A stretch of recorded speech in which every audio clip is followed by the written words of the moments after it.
Amém. Não é? Porque o servo de Deus se aposenta para poder pregar mais, né? Então vamos abrir a Bíblia em Apocalipse, capítulo 1. Nós vamos começar então esta série do Apocalipse. Aqui no capítulo 1 e o verso 1 diz assim: revelação de Jesus Cristo, a qual Deus lhe deu, para mostrar aos seus servos as coisas que brevemente devem acontecer. E pelo seu anjo as enviou e as notificou a João, o seu servo. Então, a Bíblia fala dos evangelhos. Os evangelhos registram a vida e o ministério de Cristo na terra. O Apocalipse revela o ministério de Jesus Cristo no céu. Pense desta forma: os evangelhos mostram o ministério de Jesus na terra, e o Apocalipse, o ministério de Jesus no céu. O que é que Jesus começou a fazer e está fazendo desde que ele ascendeu ao céu? Esta é a revelação do Apocalipse. Por isso é chamado revelação de Jesus Cristo. Pessoas dizem: eu gosto de pregar sobre Jesus. E eu digo: então pregue sobre o Apocalipse, porque o Apocalipse é a revelação de Jesus Cristo. Certo? Esta revelação ele recebeu do Pai. Aqui diz revelação de Jesus Cristo, a qual Deus lhe deu. Deus o Pai deu a Jesus. E Jesus Cristo deu a João. E João então escreveu para as igrejas. E este testemunho chegou até nós. Então é uma cadeia que vem do Pai para Jesus, de Jesus para o profeta e do profeta para a sua igreja. E nós somos a igreja de Deus. E o verso 2: o qual testificou da palavra de Deus e do testemunho de Jesus Cristo e de tudo o que tem visto. E o verso 3: bem-aventurado aquele que lê e os que ouvem as palavras desta profecia e guardam as coisas que nela estão escritas, porque o tempo está próximo. Aqui tem o Apocalipse, tem 7 bem-aventuranças. Não podia ser 8 e nem 9, né? São 7. Por quê? O Apocalipse é o livro dos 7. O Apocalipse fala dos 7 anjos, dos 7 espíritos, dos 7 óleos, dos 7 selos, das 7 igrejas, das 7 trombetas, dos 7 reis, dos 7 montes, das 7 pragas. Enfim, é o livro, tudo gira em torno de ciclos de 7. E nós temos 7 bem-aventuranças dentro do Apocalipse. Essa é a primeira. Bem-aventurado aquele que lê. Lê o quê? A Bíblia. A palavra de Deus. Bem-aventurado aquele que lê. E os que ouvem. Ler e ouvir. E guardam as coisas que nela estão escritas. De que adianta ler, ouvir e não guardar? Nós começamos, nós entendemos uma verdade quando nós começamos a praticá-la. Enquanto nós não estamos praticando, por mais que você diga: eu entendi. Não, você não entendeu ainda. Porque você ainda não está praticando. Então por isso diz aqui: bem-aventurado aquele que lê, aquele que ouve e aqueles que guardam. Ou seja, aqueles que praticam as coisas que estão escritas, porque o tempo está próximo. Então eu espero que pela graça de Deus, tudo que nós estamos aprendendo aqui, sejam verdades para guardarmos o nosso coração. Amém. E para nós vivenciarmos isto aqui. Porque cristianismo é uma experiência que você vivencia, que você tem com Jesus. Essa é uma revelação de Jesus. Cristianismo gira em torno de uma pessoa chamada Jesus. Cristianismo é uma pessoa, é uma amizade íntima com Jesus.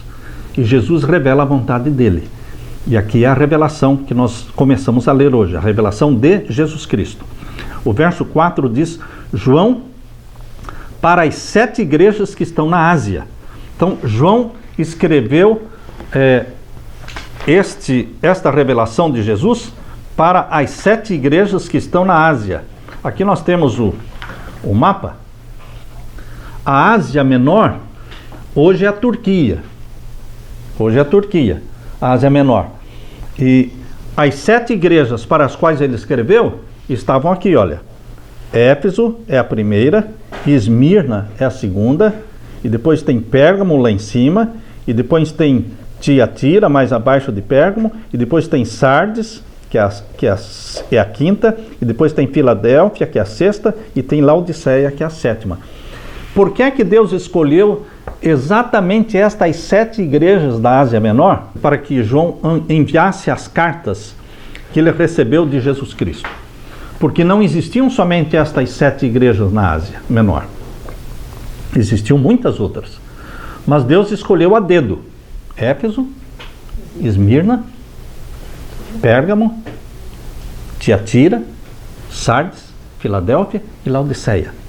Porque o nome destas 7 igrejas tem significado do estado e da condição espiritual das igrejas ao longo dos séculos. As 7 cartas escritas aqui, elas têm uma mensagem para a igreja local, porque nessas cidades tinham igrejas cristãs, mas também não era só uma mensagem só para a igreja local. Era uma mensagem para um período. O primeiro período da história do cristianismo foi chamado Éfeso, do ano 31, quando Cristo fundou a sua igreja. No ano 31 ele morreu, né? No ano 31. Quando ele fundou a igreja no ano 31, até o ano 100 foi o período de Éfeso. Então Éfeso, além de ser uma igreja local, na cidade de Éfeso, representa o primeiro período da história do cristianismo. Uma mensagem universal. Universal, do ano 31 ao ano 100. A igreja de Esmirna, que é a segunda, representa o período do cristianismo que foi do ano 100 até o ano 313. Foi o período de maiores perseguições. Perseguições incessantes, perseguições ininterruptas. Um após outro, o imperador de Roma perseguindo o povo de Deus, tentando exterminar o nome de cristãos da face da terra. E quanto mais cristãos eles matavam, mais cristãos surgiam, porque o sangue dos mártires servia como que semente que germinava e produzia uma colheita, aumentava o número de cristãos. Então, Esmirna foi o período de maior perseguição, dezenas de perseguições, do ano 100 ao ano 313. Depois de 313, então, veio a igreja de Pérgamo. Pérgamo é um período de ascensão, de exaltação do cristianismo. Foi o período de Constantino. Constantino, o imperador de Roma, se converteu e então exaltou o cristianismo, tirando o cristianismo da perseguição, das catacumbas, das cavernas, onde eles se reuniam, e colocou o cristianismo nas catedrais e nos templos, transformando os templos pagãos em templos cristãos. Foi o período de exaltação do cristianismo. Por isso que Deus escolheu a dedo estas igrejas, porque Éfeso, Esmirna e Pérgamo representam a condição espiritual nesta fase do cristianismo, até os nossos dias. Até os nossos dias. Depois de Pérgamo veio então Tiatira. Tiatira representa o período da igreja cristã do ano 538. Pérgamo foi do ano 313 até 538. Pérgamo, 313 a 538. Tiatira então foi 538 até 1517. Nós vamos estudar depois, detalhadamente, igreja por igreja. Hoje eu só estou fazendo uma recapitulação rápida. Geral. Tiatira, então, foi de 538 a 1517, quando surgiu a Reforma Protestante, 1517. Ali acabou o período de Tiatira. Aí surgiu Sardes. Sardes é o protestantismo. Então, na profecia bíblica, Sardes é o protestantismo. Todos nós sabemos muito bem que completou 500 anos aí de protestantismo, mas isto já estava profetizado na carta que Jesus escreveu para a igreja de Sardes. Depois, Sardes foi de 1517 até 1798. Aí veio Filadélfia. Filadélfia foi o período mais bonito da história do cristianismo, porque quer dizer amor fraternal, Filadélfia. Foi o período das missões estrangeiras, foi o período da Sociedade Bíblica Inglesa, Sociedade Bíblica Americana. Espalharam a Bíblia para o mundo todo. E depois veio então Laodiceia. Laodiceia de 1844 até os nossos dias. Hoje nós estamos vivendo no tempo de Laodiceia.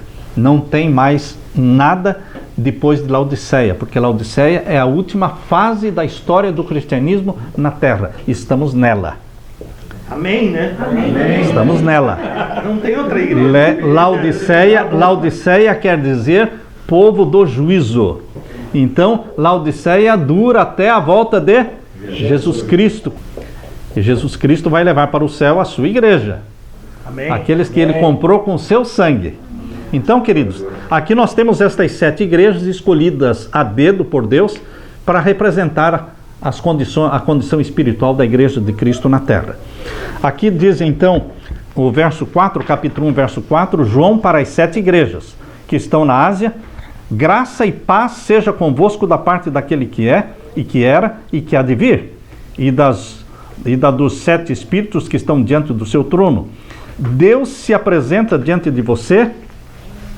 Quando eu falo Deus, me refiro tanto ao Pai, como ao Filho, como ao Espírito Santo. Nós queremos que a divindade é um trio celestial.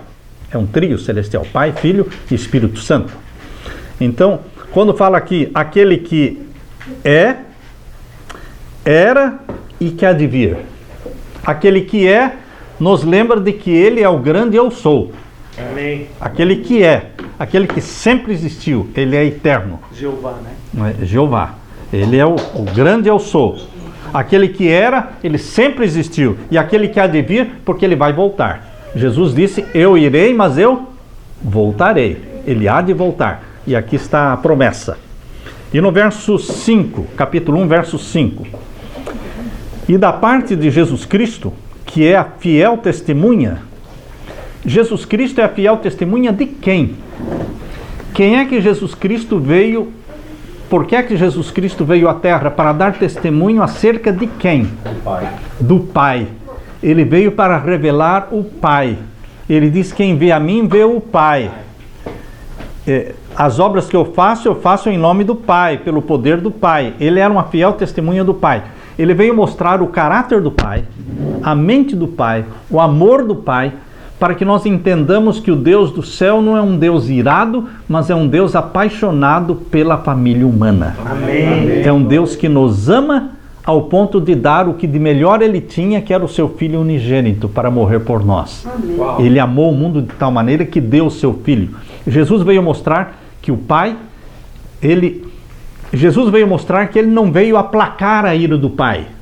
Ele veio revelar o amor do Pai, tornando-se um de nós e morrendo na cruz para a salvação nossa. Então, muitos pensam, porque no paganismo existia aquela ideia de oferecer sacrifício para aplacar a ira dos deuses. No cristianismo, não. A morte de Jesus na cruz não foi para aplacar a ira de Deus, mas foi para revelar o amor do Pai. Amém. Por nós. Tanto é que Jesus Cristo queria fugir do sacrifício. Por 3 vezes Jesus disse: Pai, se possível, passa de mim este cálice. E o Pai disse o quê? Não, filho. A minha vontade é que você morra para a salvação dos seres humanos, da família humana. Por 3 vezes o Pai disse não para o Filho. Por quê? Porque o Pai queria salvar. Então não era o Filho aplacando a ira do Pai, mas era o Filho mostrando o amor do Pai para nos salvar. Não desistiu de nos salvar. Mesmo que a gente não presta, não é? A gente é cheio de defeitos e cheio de pecados, mas Deus nos ama. Por isso diz aqui, da parte de Jesus Cristo, que é a fiel testemunha, o primogênito dos mortos. Primogênito dos mortos. Primogênito é a palavra usada para o primeiro filho. Então você pode entender a palavra primogênito da forma literal e da forma espiritual. Da forma literal é o primeiro filho. Da forma espiritual não é o primeiro filho.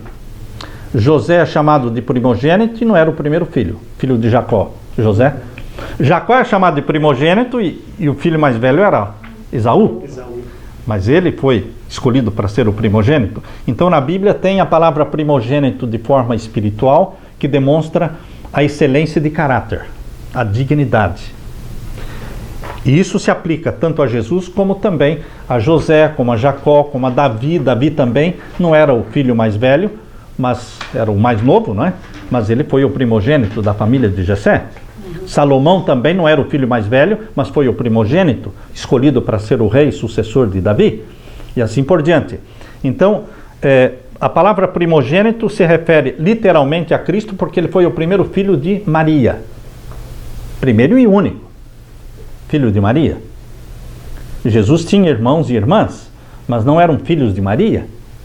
Os irmãos e irmãs de Jesus eram mais velhos do que ele, porque mandavam nele. Queriam mandar, não mandavam, né? Mas queriam mandar. Eles eram filhos de José, que já era um homem viúvo quando casou-se com Maria.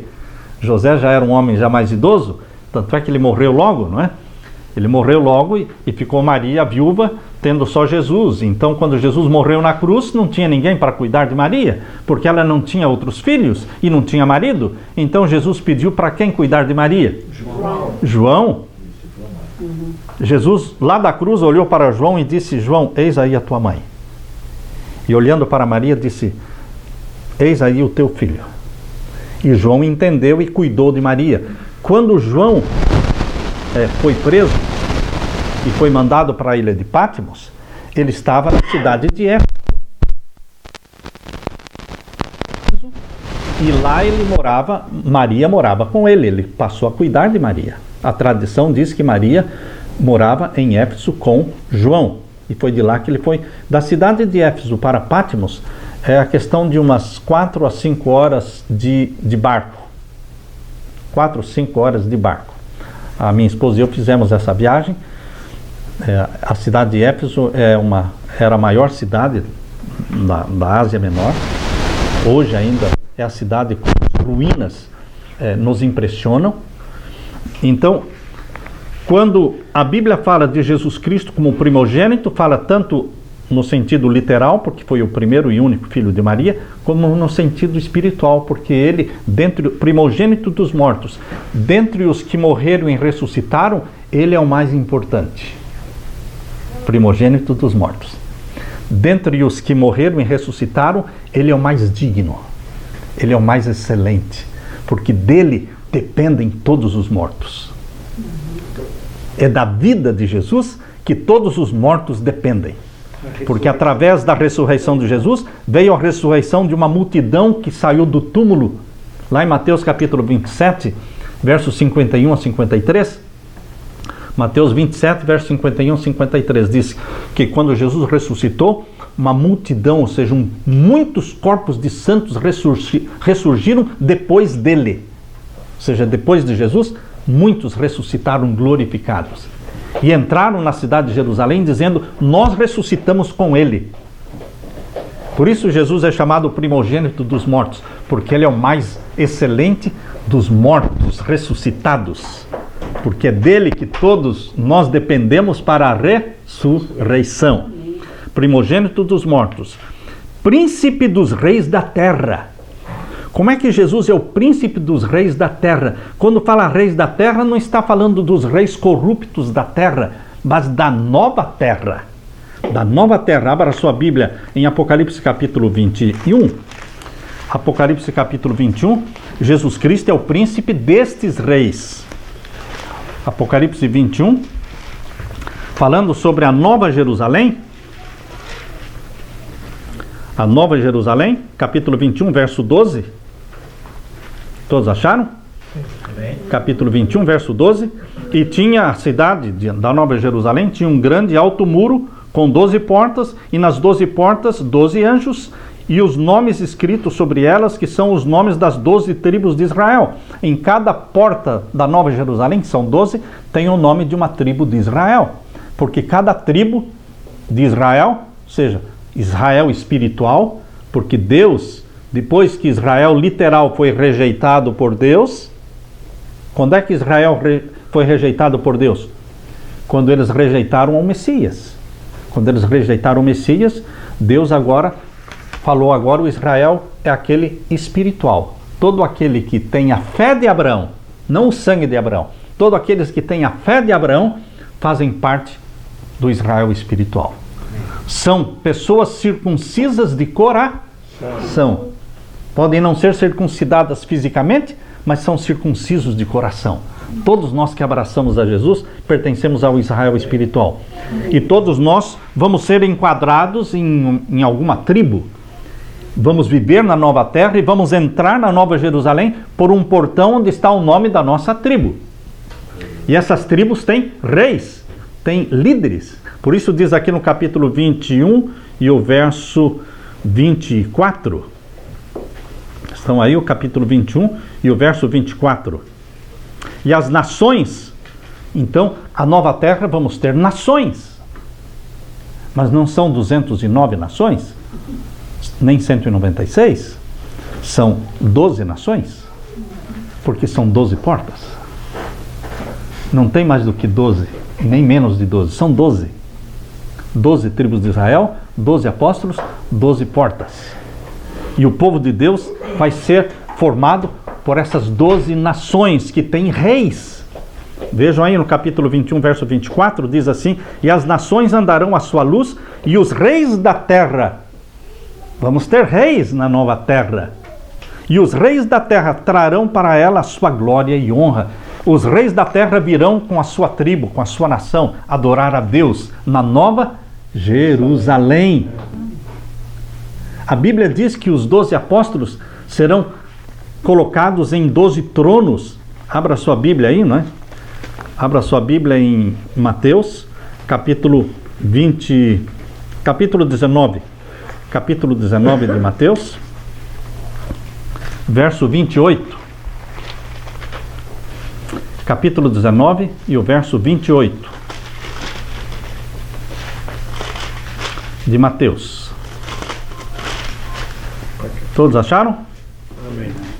Aqui diz: e Jesus disse-lhes: em verdade vos digo que vós, falando para os 12 apóstolos, que me seguistes, quando na regeneração o Filho do Homem se assentar no trono da sua glória, também vos assentareis sobre 12 tronos para julgar as 12 tribos de Israel.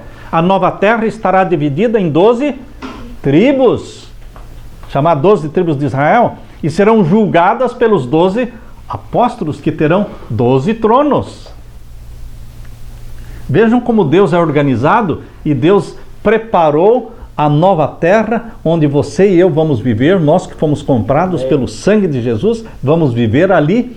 Mas não vai ser uma coisa bagunçada, qualquer, eu entro pela porta que eu quiser, eu me assento, eu entro lá para adorar a Deus na Nova Jerusalém e fico onde quiser. Não, você não fica onde quiser, você fica onde Deus estabeleceu, Deus determinou. Você entra pela porta que Deus determinou.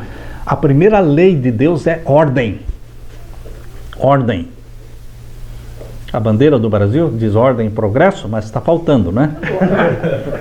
Mas no céu e na nova terra existe o quê? Ordem. Aqui diz que, voltando então para Apocalipse 1, não é? Fala que Jesus Cristo é o príncipe dos reis da terra.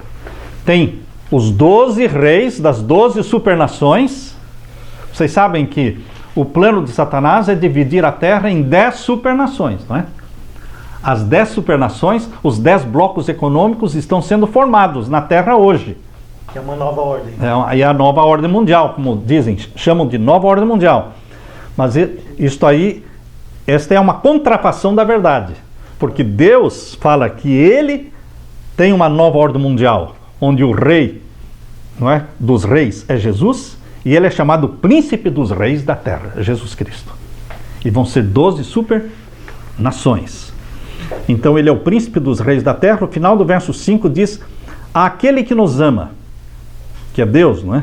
E em seu sangue nos lavou dos nossos pecados. A salvação é através do sangue de Jesus.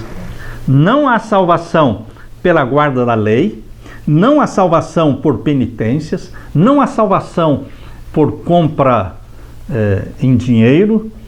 Você não compra a salvação, você aceita a salvação porque é um dom, é uma oferta que Deus dá. Por isso chama-se graça, é porque é de graça. Amém. Custou o sangue de Jesus, custou caro, mas para você chega de graça. A graça divina chega de graça para você, porque foi paga pelo sangue do Cordeiro. Aquele que nos ama e em seu sangue nos lavou dos nossos pecados. Verso 6. E nos fez reis. Viu como o plano de Deus é ter reis? Reis que vão governar as 12 tribos de Israel na nova terra. E nos fez reis e sacerdotes. Para Deus, o seu Pai. E a Ele glória e poder para todo sempre. Amém. Amém. Agora o verso 7. Eis que vem com as nuvens. Quem vem com as nuvens? Aquele que subiu entre as nuvens. Atos capítulo 1. Abra sua Bíblia em Atos capítulo 1. Vamos ver aqui. Atos capítulo 1, verso 9.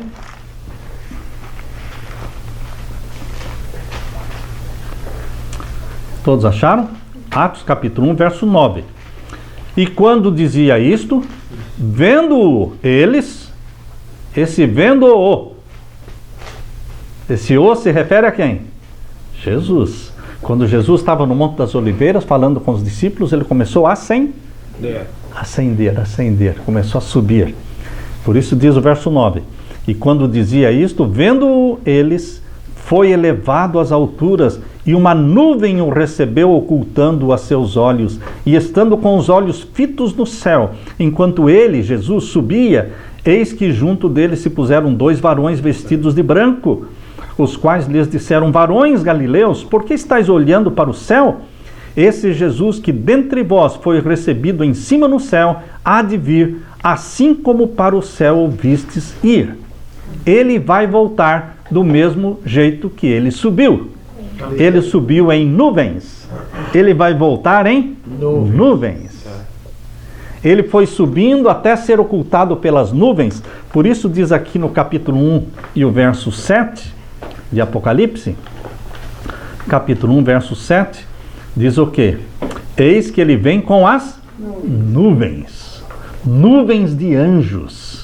São milhares e milhares, miríades e miríades de anjos celestiais, anjos de Deus. É muito anjo, irmãos. É muito anjo. O nosso pequenino, minúsculo planeta Terra tem mais de 7 bilhões de seres humanos. E pensem que este planeta Terra é como se fosse um grãozinho de areia na galáxia. Pensando no planeta Terra em relação à nossa galáxia, que é a Via Láctea, é como se fosse um grão de areia. De tão imensa que é a galáxia e tão pequeno o planeta Terra. E nesse pequenino planeta existem mais de 7 bilhões de seres humanos. Ora, imaginem quantos anjos existem no céu. Pensa em bilhões e bilhões e bilhões. Por isso, quando Jesus voltar, ele vai voltar em meio... Ele foi tomado pelas nuvens de anjos que o receberam na ascensão, e ele virá também com uma nuvem de anjos. Nuvem de anjos. E o verso 7 diz: e todo olho o verá. Quantos olhos o verão? Todo olho o verá. Estudando a Bíblia uma vez com uma pessoa, ela disse: pastor, este todo olho o verá não é o olho físico, porque só os bons é que vão ver. Falei, aqui não está dizendo que não é olho físico. Aqui não está dizendo que só os bons, os santos vão ver Cristo voltando. Aqui está dizendo que todo olho é todo olho o verá. Todos o verão. A volta de Jesus não será secreta, não será no anonimato, não será oculta. A volta de Cristo é visível, porque a ascensão dele foi visível. Ali no Monte das Oliveiras, quando Jesus ascendeu ao céu, não estavam somente os discípulos. Tinham mais de 500 pessoas no Monte das Oliveiras quando Cristo ascendeu ao céu. Todos o viram subir e todos veremos Cristo descer. Alguns olharão Cristo descendo nas nuvens do céu com terror, com pavor. Mas outros o verão com lágrimas nos olhos e alegria no coração, dizendo: este é o nosso Deus a quem aguardávamos. Ele nos salvará. Todos o verão, mesmo os que não querem ver, eles o verão, porque diz em Apocalipse 6, abra sua Bíblia, Apocalipse capítulo 6. Veja só aqueles que não querem ver, mas terão que ver. capítulo 6 de Apocalipse e o verso 15 e 16. Todos acharam? E diziam aos montes, verso 15, e os reis da terra, e os grandes, e os ricos, e os tribunos, não está falando que são os santos, porque os reis da terra, e os grandes da terra, e os ricos da terra, e os tribunos, e os poderosos, e todo servo e todo livre, se esconderam nas cavernas e nas rochas das montanhas, e diziam aos rochedos, aos montes e aos rochedos, caí sobre nós, e escondei-nos do rosto daquele que está sentado sobre o trono e da ira do Cordeiro. Pessoas que não querem olhar para o rosto brilhante, glorioso de Cristo descendo nas nuvens do céu, porque eles não o amam. Porque a glória que acompanha a volta de Cristo, o fulgor e o brilho que vem do rosto de Cristo, para os santos é transformação, porque transforma você de mortal para imortal. Amém. Glorificação. Mas para os ímpios que não amam a Deus, aquela glória, aquele fulgor, os fulmina. Por isso eles não querem olhar, porque eles serão fulminados pelo brilho que vem de Deus. Porque a glória de Deus consome o pecado. E quando você se agarra ao seu pecado e não larga do seu pecado, você morrerá com ele. Agora, quando você confessa o seu pecado e Cristo toma sobre ele os seus pecados, você recebe a bênção da salvação. Porque Cristo morreu pelos seus pecados. Amém. Queridos, aqui está dizendo que muitos não gostarão de olhar para Jesus, mas terão que olhar. Abra a Bíblia também em Mateus capítulo 24. Mateus capítulo 24, verso 30. Mateus capítulo 24, verso 30. Verso 30 e 31. De Mateus capítulo 24. Todos acharam? Então aparecerá no céu o sinal do Filho do Homem, e todas as tribos da terra se lamentarão, e verão o Filho do Homem vindo sobre as nuvens do céu, com poder e grande glória.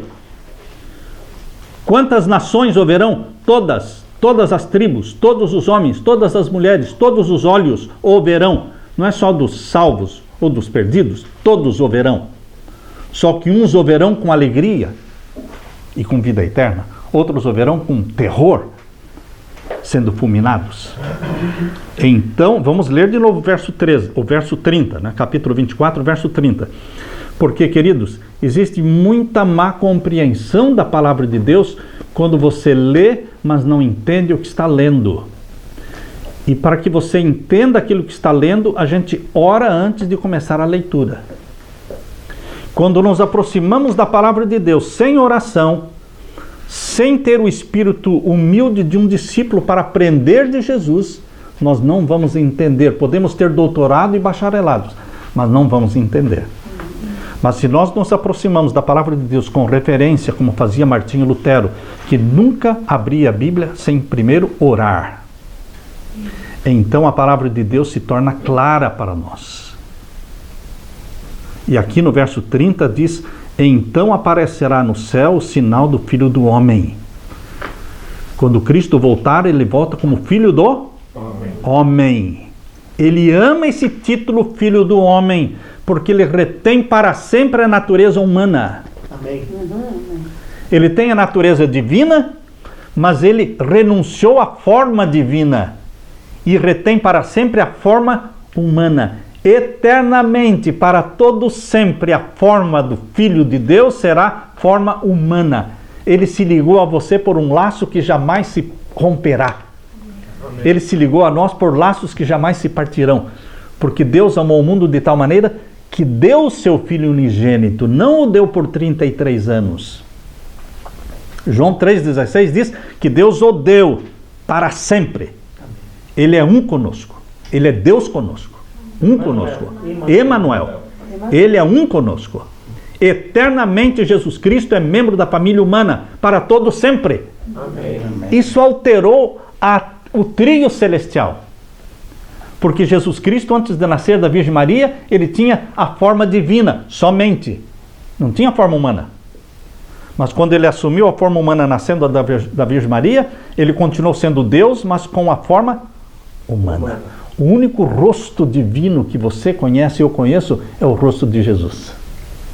As mãos que pegavam e abençoavam as crianças, os pés empoeirados caminhando pelas terras, indo em busca das almas perdidas. O rosto divino que nós conhecemos é o rosto de Jesus. Ninguém jamais viu o rosto do Pai. Ninguém jamais viu o Espírito Santo. Nunca, jamais foram vistos por ninguém.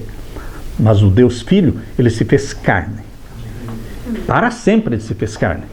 Por isso, aqui diz, o Filho do Homem, então aparecerá no céu o sinal do Filho do Homem. E todas as tribos da terra se lamentarão e verão. Quantos ouverão? Todos. Verão o Filho do Homem vindo sobre as nuvens do céu, com poder e grande glória. E quem vem com ele? Verso 31. E ele enviará os seus anjos com rijo clamor de trombeta. Ele não vem sozinho, ele vem com miríades e miríades de anjos. E esses anjos são enviados aos 4 cantos da terra, diz aqui, os quais ajuntarão os seus escolhidos desde os 4 ventos, ou seja, as 4 extremidades, norte, sul, leste e oeste. Os anjos recolhem o quê? O trigo. Recolhem o Israel de Deus, espalhados em todos os cantos da terra, de uma outra extremidade dos céus. Queridos, voltando então para Apocalipse capítulo 1, veja quanta beleza existe em um verso, né? Em um verso da Bíblia. Esse Apocalipse capítulo 1, verso 7, nós poderíamos ficar aqui estudando horas só usando este verso 7 do capítulo 1. Eis que ele vem com as nuvens e todo olho o verá. Até mesmo os que o traspassaram. Vocês lembram lá em Mateus capítulo 26? Abra sua Bíblia em Mateus capítulo 26. Mateus 26. Mateus 26, verso 64. É o cumprimento, é uma profecia que se cumpre ali em Apocalipse 1, 7. Uma profecia, a profecia feita por Jesus em Mateus capítulo 26. E o verso 64. Acharam aí? Mateus 26 e o verso 64. Quando Jesus estava diante de Caifás, sendo criticado, sendo condenado, vamos ler o verso 62 em diante, verso 62 em diante, do Mateus 26.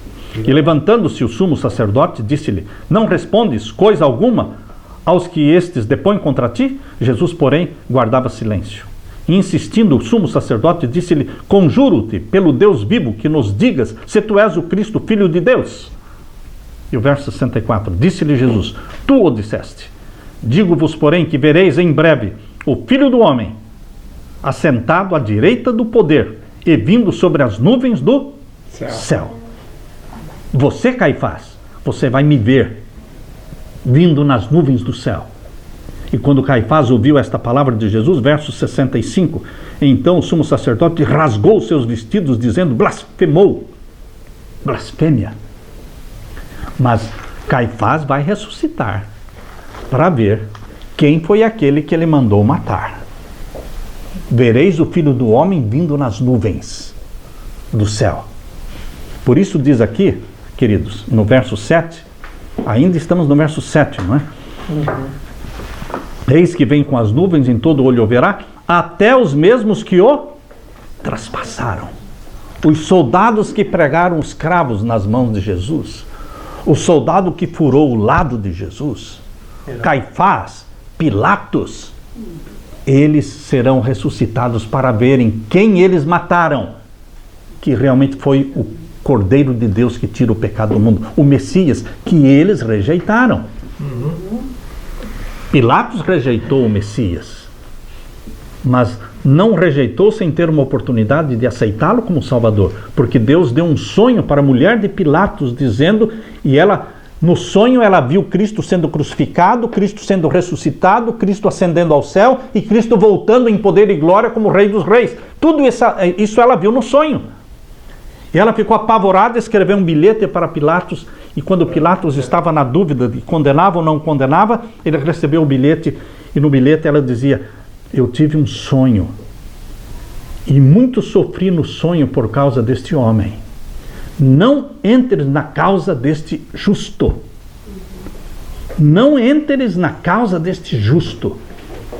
Queridos, Pilatos teve a oportunidade de falar: não vou condenar. Ele é justo. E Deus mostrou isso para minha esposa num sonho. E agora que eu estou para decidir, chega esse bilhete na minha mão, é Deus que está me falando isso.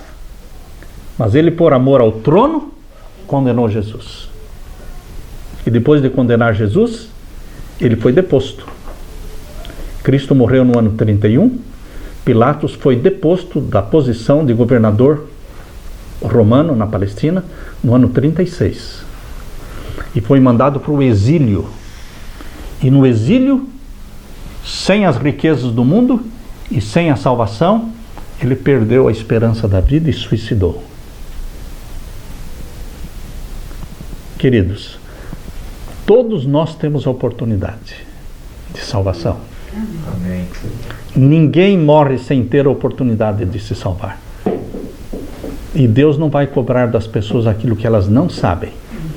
Mas Deus vai cobrar de cada um de nós as oportunidades que Ele nos deu e nos dá.